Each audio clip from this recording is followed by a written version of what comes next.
Hey everyone, welcome to this video.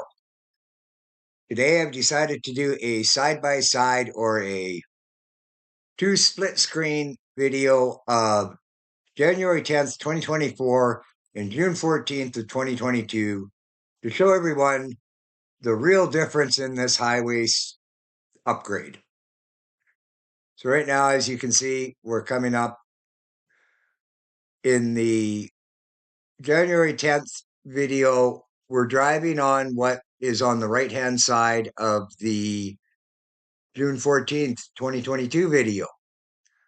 So we're coming along here, and you can see we no longer have to go around this curve here as they've straightened the highway out through this part. Very straight.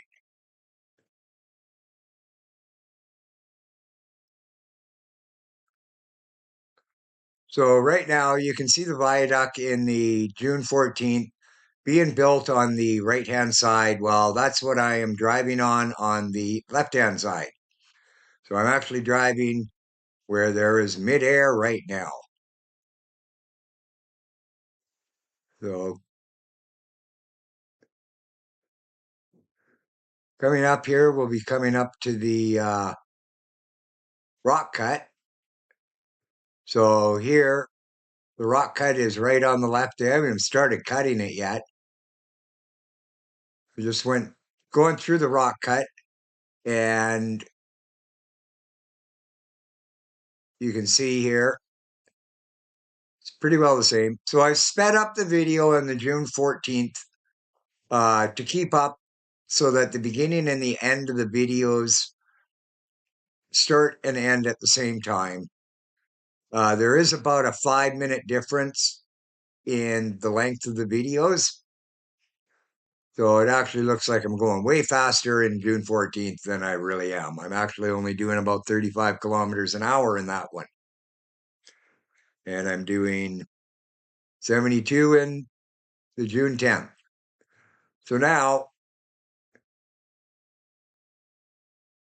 what I'm driving on the June 14th has all been cut down, as you can see on the left-hand side, that the rock is much higher there. So again, here, I'm driving on the viaduct in June 10th, and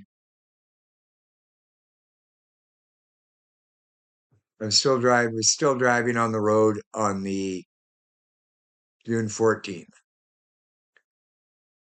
So now we're coming up to the hill. Big difference here, as you can see. It is such a much nicer highway now. I am so glad that they did this. Anyways, we're coming down the hill. Again, driving on the January 14th side. That's all rock and everything on the June 14th. So, anyways, I hope you liked that side-by-side video. Hit the like, hit the subscribe. I really enjoyed doing all these videos for everyone, but this is my last video of the Kicking Horse Phase 4 construction, and I'm sad about it, but this is it. Thanks for watching. Hit the like, hit the subscribe, send me some comments, and I really hope you did enjoy watching all these videos I have made. Thanks again. Bye for now.